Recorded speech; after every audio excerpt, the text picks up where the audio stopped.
Ladies and gentlemen, welcome back to my channel, and today we're talking about Sekiro. This is my first review on my channel. Hopefully I will do more of them. And we start with Sekiro because it's a game that I recently played, and then I have a lot of controversy on my side, which I spoke with some of my friends that play video games a lot, and some of them agree, some of them disagree, but you know, I want to bring out my points about the game. Before you say anything, yes, I finished the game. I did the purification ending. I beat all the bosses that I could possibly beat in that specific run. Now I'm doing the second run in New Game Plus, where I have to go and do the bad ending, the sure ending, where I need to beat the last two bosses that I'm missing. Okay, I don't know if that gameplay will be out on my channel, but maybe. So we're gonna go straight to the point. I'm not gonna glaze anything, right? A lot of people like to glaze Miyazaki. Wherever Miyazaki do, oh yeah, Miyazaki did it, he touched it, it's the greatest game ever. I'm not like that. I don't give a fuck who did the game. Whoever does the games, or whoever does anything, I just criticize whatever needs to be criticized, okay? Because if this game was made by an American company or an European company, or even though a Chinese or Korean company or Japanese company, then it wasn't Miyazaki, this game would be destroyed by the social media, by the media in general, saying that this game needs to be fixed, it needs to be put a difficulty, it needs to do something, it needs to be this, it needs to be reduced, whatever, because it's really unbalanced. But because Miyazaki did it, who cares? Miyazaki is the best, whatever he does is fine. No, we have to stop it. Things need to be criticized for what they are, not for who did it. Stop it. This is bullshit, right? And then in fact, because of this behavior that the new consumer has, then don't criticize anything. You're getting fed bullshit by movies, which is I watch movies, and a lot of the movies are trash, games that are trash, and books that are trash, because nobody criticizes anything anymore. As long as somebody gets money, is absolutely fine. Okay? And the From Software community is one of the worst at doing this, because they never criticize anything. They just say it's brilliant because Miyazaki did it. Oh, but it is a problem there. Yeah, but Miyazaki did it on purpose because it's Miyazaki. So let's start with the first few points. I've wrote it down because I don't want to miss them. And, I'll go through in the flow without interruption. Okay, so if you like it like that, you watch. If you don't like it, get out. So, Sekiro, objectively speaking, has one of the best combat systems ever been created in video games history. And then it's not debatable, this. We can't debate, right? It is not, no, I don't think so. No. It's one of the best ever. This new way of deflecting, which is not new, but the fact that you have a posture, the fact that it's so concentrated in this specific motion, which is deflection, and then you build up the posture to kill the enemy, is genius. It's brilliant, right? And then you can't debate it. You say, no, it's not true. It is. It's brilliant. But the game itself, then it has a 10 out of 10 gameplay, it collapses in itself because the game doesn't let you do that much. It's so annoying, right? Especially the first 10 hours of the game when you get to Genichiro. You don't know anything about the game until you're at to Genichiro. Genichiro, I don't know what is the perfect pronunciation, maybe some Japanese guy will tell me, but Genichiro, you don't know the game until Genichiro, right? And then another good boss is the one in the dojo before Genichiro, the mini boss. I forgot the name, but I think it's called Ashima Monk, whatever, the one with the blue kit. That's a great fight. And then as well, the spear guy on the left side of Ashina Castle. That one is another great fight. But before that, all the fights are boring. It is nothing that will teach you how to play the game. And then it won't give you any of the gameplay core to actually say, oh, this game. No, it's a completely different game until Genichiro. And then it fell off again after Genichiro. And then it goes up again after the All. When you get to the All, his father, oh my god, there's another great fight. And then it is few mini bosses. But in general, the game has no consistency in his gameplay, in his actual gameplay, which is the core of this game. The game starts and you're a shinobi, which it teaches you that you have to do everything stealth or avoid enemies, which is counterintuitive considering that you need to learn how to play the game by fighting, because if you don't learn how to play the game, you will never go ahead in the game, right? Especially if you are somebody that never played this kind of games, which I was good, decent enough about these games, but I see why people drop Genichiro, because The game won't teach you how to play the game until Genichiro. And then before that, the first 10 hours, you play a completely different game where you play stealth, or you have some mini-boss that are really boring. They're really slow. They really just show you the motion, and they're quite easy to beat. And then they put in an ogre, which, why? Why you have to put an ogre to kill? Like, it has nothing to do with the combat system. Give him an axe at least. No, just grabs and dodge, and grabs and kicks. And after that, you have a bull, which is a stupid game. It's a stupid. Why you have a mandatory bull to kill, which has nothing to do again with the core game system that actually has nothing to do. It has nothing to do with the gameplay. Nothing to do. And then you have the I heard that name so many times and now I forgot it. The guy on the horse, the boss, actual boss, Gyoza, whatever. You understood which one it is, which is another one. Then it won't teach you anything. It's a stupid, boring boss fight. And then after that, you have few mini bosses, and then you have Genichiro, which is, it brings the gameplay from 5 out of 10 to 11 out of 10. Genichiro is an incredible boss fight. He's brilliant. He's brilliant boss fight. And then after that, you go back to the same motion where, it is nothing to do. You're a shinobi, so you have to do stealth games, which you don't want to do it because the game has a crazy gameplay. Why the fuck I have to do stealth? Why? The game is brilliant. It has a crazy gameplay. I have to do stealth. I need to go back to Assassin's Creed. Who gives a fuck? Let me beat everybody with this gameplay. No. Slow. Avoid enemies. And blah, blah, blah. Crazy, man. It's crazy. We can't deny this shit. It is not debatable. It's actually boring at some point, and it's just frustrating because you want to fight, you want to actually use this combat system that is brilliant. Instead, no, let's make it boring. Damn. And then, the difficulty is difficult, the game, but it's more about how patient you are. It's not about how difficult it is. The game is difficult, objectively speaking, is difficult. It's not an easy game, right? But it's more about how are you patient. It tests you how patient you are more than actually your skill. Okay, because it is a bit of mechanical factor in it, but it is not that much. You have to press so many buttons, right? It's just L1, L1. It is not much to do. So mechanically speaking, he's not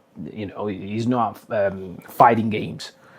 And that's the problem, right? And then the design itself is not bad, even though the enemy design are beautiful, are really good. They never miss this kind of stuff. From Software is brilliant to do that, right? They're really good at create. The art design behind anything they do is brilliant. Even this, it's not debatable. You can say, oh, yeah, no, they're brilliant. They're brilliant at doing these kind of things. But you can see how Sekiro has been rushed, where it is so many bosses after Genichiro, mini bosses mainly. And they're mini bosses, but they become bosses because you can't go ahead if you don't beat them, if it makes sense, right?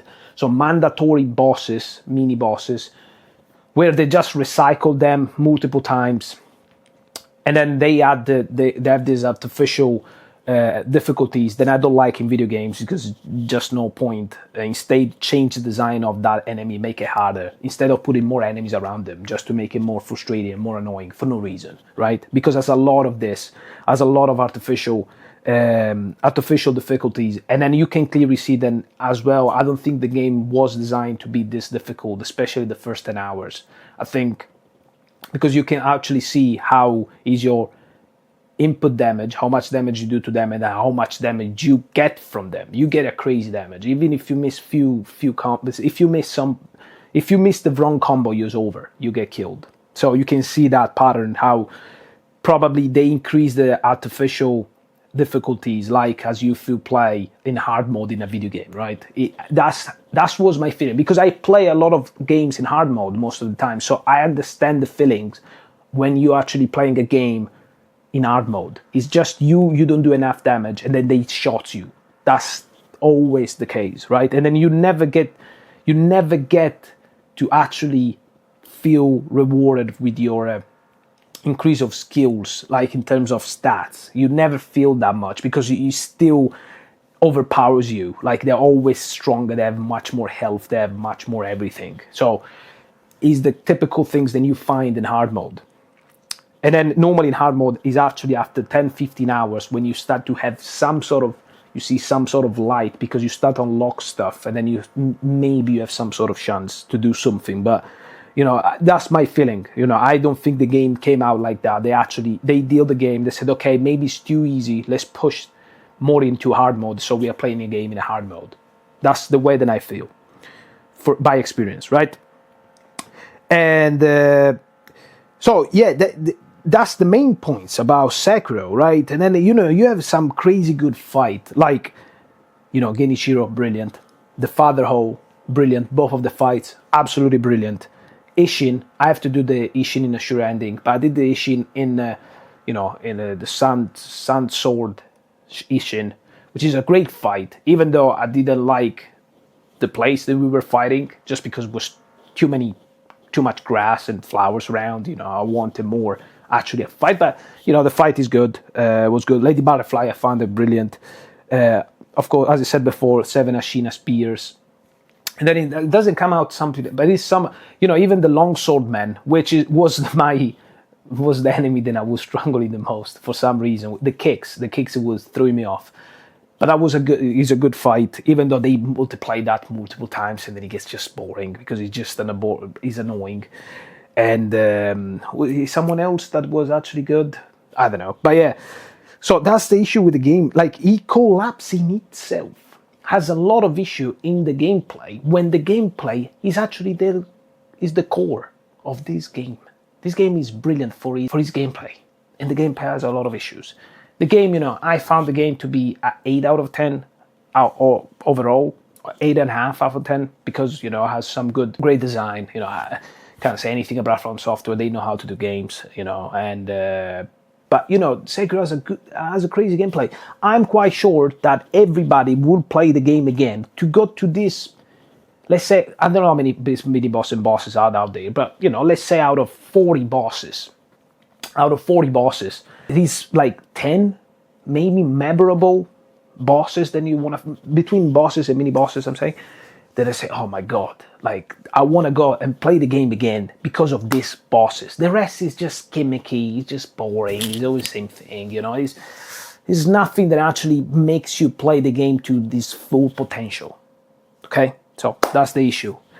So another problem, which, and then I close the video anyway. Another problem that I found hilarious is the fact that the game doesn't want you to die, because if it wasn't that the case, you would get a Dragon Rot. Which the Dragon Rot, I don't know how many deaths, but I felt like the first gameplay I got the Dragon Rot after 10 deaths, maybe 10-15 deaths around that, and they're saying, how the fuck you not die 10-15 deaths in the first gameplay, in the first playthrough? How? There's no way you're gonna die. And then you know, the malus is some of your NPC dies if you die, and then you have less. You pick up less experience, which the experience is irrelevant. For the first game playthrough is irrelevant, guys. You will get enough experience from the bosses to do everything you have to do, because a lot of the combat arts are useless. You never use it. You know, the prosthetic are useless. Most of them, apart few. So you know, it's just, you will have enough to level up anyway, through just from the boss experiences. You don't need anything else. But yeah, I found it weird because you don't want me to die, but actually the game is so complicated and you're gonna die, so you have Dragon Rot. The Dragon Rot affect NPCs, which the NPCs are for the quest, but the quest with NPCs won't give you any special reward to say, oh fuck, I don't want them to die because if they die, I don't get this. They won't give you anything besides few main ones, which they're probably the last one to die in the Dragon Rot cycle. I think it comes down to, you know, the least important to the most important before they die, and then you have to die so many times, and then you get anyway the Dragon Rot healer, whatever it's called, that you can clear out all the NPCs from the Dragon Rot, so you can go ahead with the quest. More than that, like, what's the point? What's the point? Is for the lore? Like, why? Why? I get it, you want to do it, but like, do it differently. Do it in a way where, if you die, it's important that you not die, because the quests actually are really important, but they're not. So what's the point? Like, what's the point? It's for the lore. I get it, but like, it doesn't add more to the game. And then me, that I like to collect items, having the rot essence in my thing, I actually like it. Die everyone in Ashina. I don't give a fuck. They can all die. So that's the point. The main points with the game. I think it's a game at 8.5 out of 10. I understand that 8 when it came out was 2019, which a revolution for video games, the combat system, but it's not been expressed enough to me for me to say he's a 10. Okay, right? Because I think they can do much better from Software. When I played Bloodborne, I don't think he's any game getting close to Bloodborne in terms of everything. I don't care what the people say. Bloodborne is a 9.9 out of 10, and then I don't give 10 to a game yet. It is one game that I can give a 10 just because it has, maybe Bloodborne in 20 years will have a 10 too, like another game, which is Vice City. But yeah, like, Bloodborne is perfect. It's the perfect game out of a lot of games out there. But anyway, we'll see you in the next video. I hope you enjoy it, and then let me know what you think.